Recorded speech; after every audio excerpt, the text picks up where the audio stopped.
Hi, I'm Peter Jones, Chartered Surveyor, author and property investor, and in this short series of videos we're thinking about where we're going to find our property deals.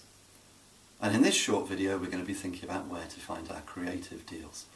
And by that I mean things like lease options, delayed completions, assisted sales, all of that kind of thing. Well, the very best way I would suggest is by going direct to vendor. So you need to be promoting yourself and looking for properties by going direct to vendor. What do I mean by that? Well, you're actually looking for the person it's usually the person who lives in the house and who owns the house. It is possible, of course, to do deals like this with existing landlords who don't live in the property.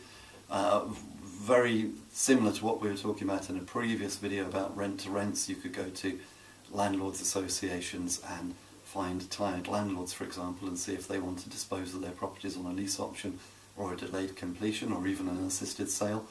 But by and large you're probably going to be going to owner-occupiers, and you're going to be finding them using what we could call guerrilla marketing. Guerrilla marketing? Yeah, it's the edgy, crazy stuff really, which you've probably seen. Things like bandit boards. They usually tend to be yellow plastic boards hung on lampposts saying, "We buy your house fast."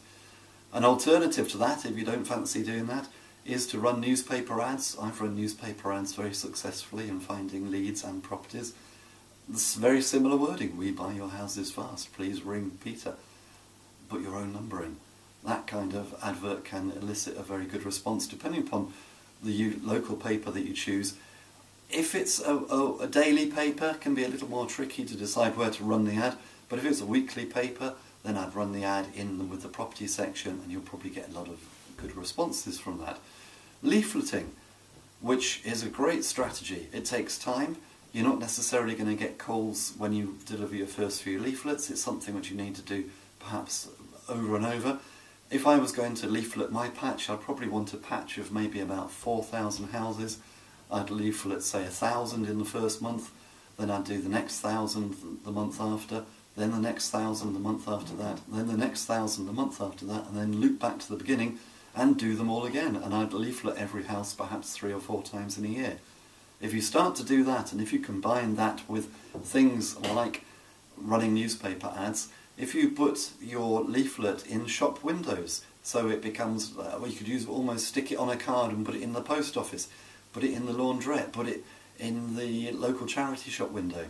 All of those places are good, and you can start to build really a marketing campaign which will help you to find properties going direct to vendor.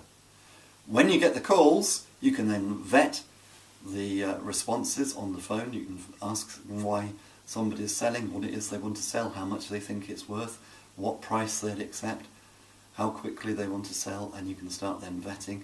The thing is though, you probably won't know what the deal is going to be until you actually go around and sit down with the vendor and have a cup of tea with them. And by and large what you'll find is that most people who respond to an ad or a leaflet or a bandit board are going to have some level of motivation. There's going to be something in their life which means that they need to sell their property and they need to sell it quick, and they're probably more worried about selling the property quickly than they are about price. So it's more about the terms, if you want to think of it that way. But what the problem is and how you're going to help them solve the problem, you won't actually know until you sit down and have a cup of tea. It could be that you just buy the property off them. Maybe you could package the property and sell the property on to another investor. Maybe you could take the property over using a lease option. Maybe you could take the property over using a delayed completion.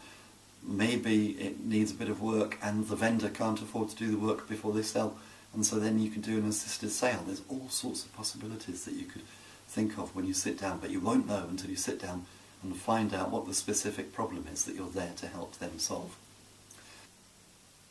By the way, if you want to find out how I started my portfolio, and if you'd like to do the same, if you'd like to copy my plan as it were, then just go over to my website www.propertyteacher.co.uk, click on Learning with Peter, and you can invest in yourself by purchasing a copy of my ebook, The Successful Property Investor's Strategy Workshop, which basically takes you through the process that I used, starting with none of my own money to buying £2 million worth of properties over a 4-year period, really not knowing what I was doing, if I'm going to be perfectly honest. So I will show you everything I did right, I'll show you everything that I did wrong so that you can avoid all the mistakes I made and you can copy my plan. And by the way, do you have to stop at 2 million? Well, of course not, and I didn't stop there.